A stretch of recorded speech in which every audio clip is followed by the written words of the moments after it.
Halo anak-anak semuanya, semoga dalam keadaan sehat ya. Jumpa lagi dengan Bapak melalui Guru SD Channel.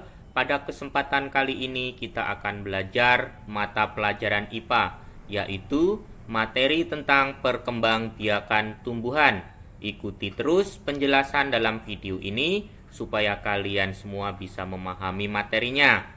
Nah, bagi anak-anak Bapak yang belum subscribe, silahkan subscribe dan bunyikan loncengnya supaya tidak ketinggalan materi selanjutnya. Baik anak-anak Bapak semuanya, kita mulai saja pelajaran kita kali ini, yaitu tentang perkembangbiakan tumbuhan. Nah, perkembangbiakan tumbuhan dibagi menjadi dua, yaitu perkembangbiakan vegetatif dan perkembangbiakan generatif. Perkembangbiakan vegetatif yaitu perkembangbiakan yang terjadi tanpa disertai pertemuan sel jantan dan sel betina atau tidak melalui perkawinan. Sedangkan perkembangbiakan generatif yaitu sering disebut juga dengan perkembangbiakan secara kawin. Kita akan bahas satu persatu.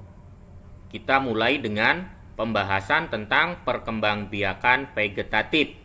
Perkembangbiakan vegetatif dibagi menjadi dua, secara alami dan secara buatan. Secara alami, yaitu perkembangbiakan yang terjadi secara alami tanpa bantuan manusia. Sedangkan perkembangbiakan vegetatif buatan, yaitu perkembangbiakan yang terjadi karena adanya campur tangan manusia. Baik, macam-macam tentang perkembangbiakan vegetatif alami. 1. Seperti spora. 2. Akar tinggal atau rizoma. Yang ketiga, umbi lapis. Keempat, umbi akar. 5. Umbi batang. Keenam, geragi. Ketujuh, ada tunas. Kedelapan, ada tunas adventif. Nah, kita akan membahas satu persatu ya anak-anak semuanya. Kita mulai dengan spora. Apa itu spora? Spora adalah sel yang berubah fungsi menjadi alat perkembangbiakan. Contohnya jamur, lumut, alga, dan paku-pakuan. Kita bisa melihat gambar di bawah ini ya, seperti ada lumut, kemudian ada jamur, serta ada tumbuhan paku-pakuan. Nah, kita mulai yang kedua, yaitu akar tinggal atau rizoma. Yaitu akar tinggal adalah bagian batang yang tumbuh menjalar di dalam tanah. Batang tersebut beruas-ruas dan tumbuh mendatar. Pada tiap ruasnya akan tumbuh akar. Tunas ini dapat tumbuh menjadi tumbuhan baru. Ciri-cirinya: 1. Bentuknya mirip akar tetapi berbuku-buku. 2. Bentuknya seperti batang dan ujungnya terdapat kuncup. 3. Pada tiap ketiak sisi terdapat tunas. 4. Pada tiap buku terdapat semacam daun yang berubah menjadi sisi. Contohnya kunyit, temulawak, jahe, alang-alang, dan lengkuas. Nah, bagi anak-anak Bapak semuanya yang sering membantu ibunya masak di dapur ya, pasti tidak asing lagi dengan kunyit ya. Kita bisa lihat gambarnya itu seperti di gambar ya, ada kunyit, kemudian ada jahe, dan juga lengkuas. Kemudian yang ketiga yaitu tentang umbi lapis. Nah, umbi lapis yaitu umbi yang terbentuk dari lapisan daun yang tersusun berlapis-lapis. Perkembangbiakan umbi lapis dimulai dengan tumbuhan siung pada tunas ketiak yang paling luar. Pada awal pertumbuhannya, siung mengambil makanan dari induknya. Jika siung itu sudah berakar, siung itu dapat membuat makanan sendiri dengan melakukan fotosintesis. Contoh, tumbuhan yang tumbuh dengan umbi lapis seperti bawang merah, bawang putih, bawang daun, bunga bakung, dan tumbuhan tulip. Nah, tentu anak-anak Bapak juga sudah tidak asing lagi ya. Contohnya seperti bawang merah, kemudian bawang putih, dan tumbuhan bakung. Nah, sekarang kita masuk yang keempat, yaitu umbi akar. Umbi akar yaitu umbi yang berbentuk dan berasal dari modifikasi akar. akar yang membesar, dan berisi cadangan makanan. Jika umbi ini ditanam bersama dengan pangkal batang, maka akan tumbuh tunas. Tunas tersebut merupakan tunas baru. Contohnya seperti bunga dahlia, wortel, lobak, dan singkong. Nah, ini anak-anak semuanya juga tidak asing lagi ya, sudah sering melihat singkong, kemudian wortel, dan juga lobak ya. Kemudian yang kelima, umbi batang, yaitu modifikasi batang yang membentuk umbi dengan ujung membesar terletak di dalam tanah. Contohnya seperti umbi jalar dan kentang. Nah, ini. Kemudian yang keenam, yaitu geragi atau stolon. Batang yang tumbuh mendatar dan bagian yang menyentuh tanah akan membentuk akar. Contohnya semanggi, stroberi, rumput teki, dan peganggan. Nah, ini contohnya rumput teki, kemudian ini semanggi, ini ada stroberi ya. Kemudian kita masuk yang ketujuh, yaitu tunas. Nah, bagian tanaman baru yang tumbuh di sekitar induknya. Contohnya pisang, bambu, dan tebu. Kemudian yang kedelapan, tunas adventif. Cara berkembang biak pada tanaman melalui tunas yang timbul atau muncul di tempat yang tidak seharusnya. Contohnya pada cocor bebek. Baik anak-anak, kita lanjutkan materi selanjutnya, yaitu tentang vegetatif buatan. Vegetatif buatan adalah perkembangbiakan yang terjadi karena adanya campur tangan manusia. Perkembangbiakan vegetatif buatan antara lain mencangkok, mengenten atau menyambung, stek batang, stek daun, dan merunduk. Kita akan membahas satu persatu. Kita mulai dengan mencangkok. Mencangkok hanya bisa dilakukan pada tumbuhan berkambium. Mencangkok dilakukan dengan cara mengupas kulit batang. Bagian yang telah dikupas kemudian dilapisi atau ditutup dengan tanah yang subur. Kemudian dibungkus dengan sabut kelapa. Contoh tumbuhan yang bisa dicangkok itu ada jambu, mangga, jeruk, kelengkeng, dan rambutan. Nah, ini kita bisa melihat langkah-langkah dari cara mencangkok ya. Kemudian yang kedua, yaitu mengenten atau menyambung. Mengenten dilakukan dengan menyambung dua tanaman yang berbeda tetapi sejenis. Mula-mula benih disemaikan setelah tumbuh sebesar yang dikehendaki, kemudian batang tanaman dipotong dan disambung dengan batang tanaman lain yang kualitasnya lebih baik. Contohnya bunga sepatu, durian, jambu, dan kopi. Nah, ini cara mengenten atau menyambung ya. Kemudian yang ketiga, okulasi atau menempel. Pada dasarnya, okulasi sama dengan mengenten atau menyambung, yaitu menggabungkan dua jenis tanaman yang berbeda sifatnya dengan menggunakan lapisan kulit pada mata tunas. Contohnya jeruk bali dan jeruk limau. Nah, ini kita bisa melihat ya langkah-langkah dari okulasi atau menempel. Kemudian yang keempat, stek batang. Stek batang dilakukan pada batang yang sudah cukup tua dan mempunyai ruas. Beberapa hari sebelum disetek, batang tersebut dipotong. Selanjutnya potongan batang ditanam di tanah yang subur dan gembur. Contoh tumbuhan yang tumbuh dengan stek batang yaitu tebu, jambu air, sirih, dan singkong. Nah, ini kita lihat cara menstek batangnya ya.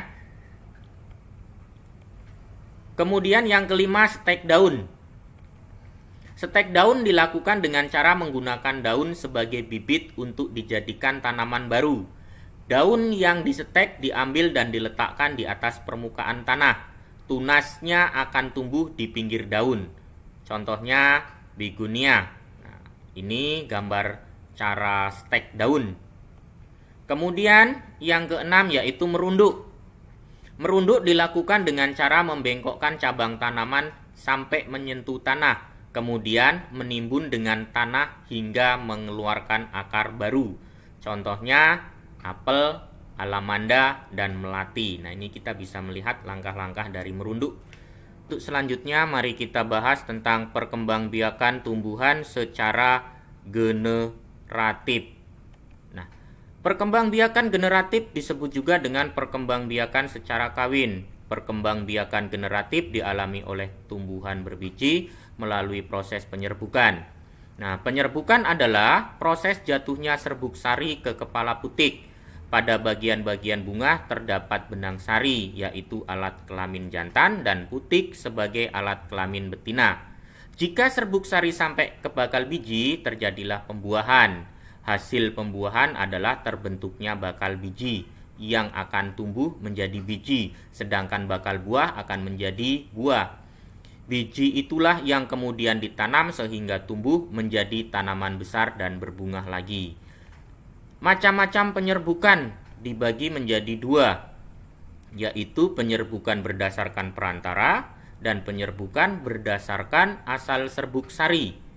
Nah, penyerbukan berdasarkan perantara antara lain penyerbukan dengan bantuan angin, penyerbukan dengan bantuan hewan, penyerbukan dengan bantuan air, penyerbukan oleh manusia. Sedangkan penyerbukan berdasarkan asal serbuk sari antara lain penyerbukan sendiri, penyerbukan tetangga, penyerbukan silang, dan penyerbukan bastar.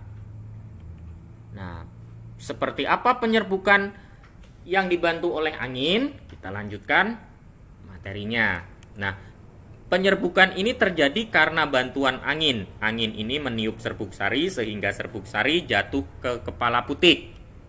Ciri-ciri tumbuhan yang proses penyerbukannya dibantu oleh angin yaitu biasanya mahkota bunga berukuran kecil, kemudian bunga tidak berwarna, serbuk sari kering, tidak memiliki kelenjar madu, kepala putik terjulur keluar. Contohnya pada tumbuhan yang penyerbuknya dibantu oleh angin yaitu pada padi, jagung, gandum, dan rerumputan.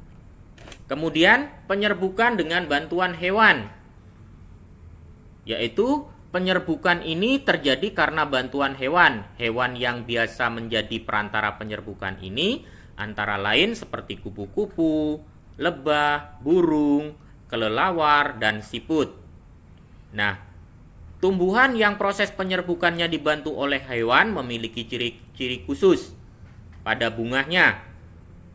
Antara lain, warna bunga menari, mahkota bunganya besar, bunga berbau harum, memiliki kelenjar madu, serbuk sari berlendir, putik tersembunyi dan berlendir. Nah, untuk yang ketiga yaitu penyerbukan dengan bantuan air. Penyerbukan dengan bantuan air tidak memiliki ciri khusus. Penyerbukan dengan bantuan air umumnya terjadi pada tumbuhan yang bunganya terendam oleh air, seperti ganggang dan hydralia. Kemudian, penyerbukan oleh manusia. Penyerbukan pada tumbuhan ini dapat terjadi dengan bantuan manusia. Ciri-cirinya adalah serbuk sari dan kepala putik tidak dalam satu dudukan bunga. Kemudian kepala putik tertutup sehingga kepala putik tidak dapat masuk dan harus dibuka terlebih dahulu. Kemudian serbuk sari sulit rontok. Contohnya penyerbukan yang dibantu oleh manusia yaitu penyerbukan pada vanili, salak, buah naga, labu, melon, dan semangka. Kemudian kita akan membahas tentang penyerbukan berdasarkan serbuk sari. Nah, yaitu penyerbukan sendiri. Penyerbukan sendiri adalah penyerbukan pada suatu bunga yang serbuk sarinya berasal dari bunga itu sendiri. Penyerbukan sendiri umumnya tidak menghasilkan keturunan bervariasi.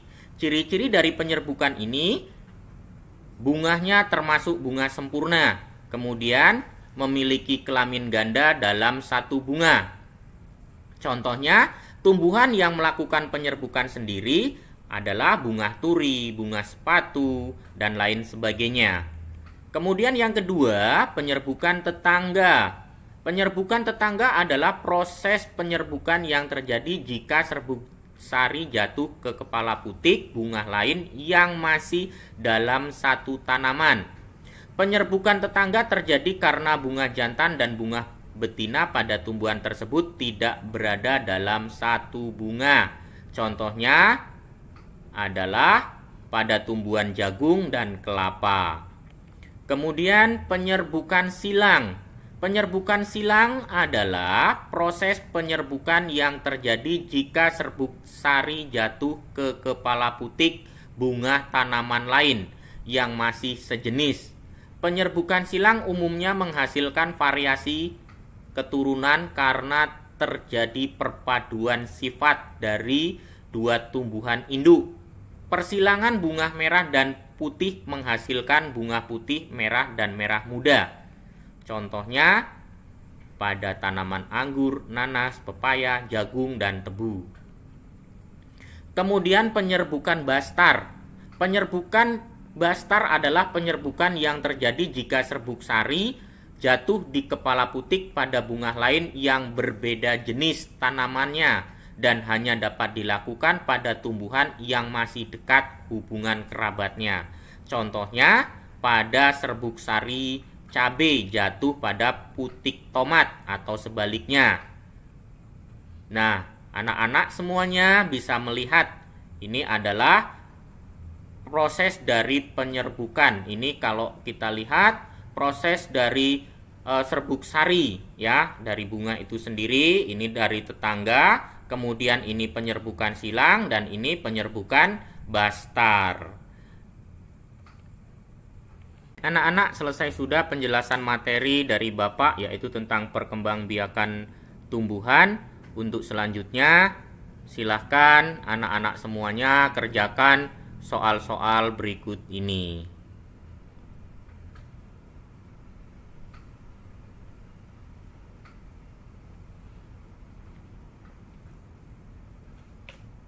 Baik anak-anak, Bapak ucapkan terima kasih atas kerjasamanya pada kesempatan kali ini. Semoga apa yang Bapak sampaikan bermanfaat dan bisa dipahami oleh anak-anak semuanya. Bapak akhiri dengan salam sejahtera untuk kita semua. Terima kasih dan sampai berjumpa kembali.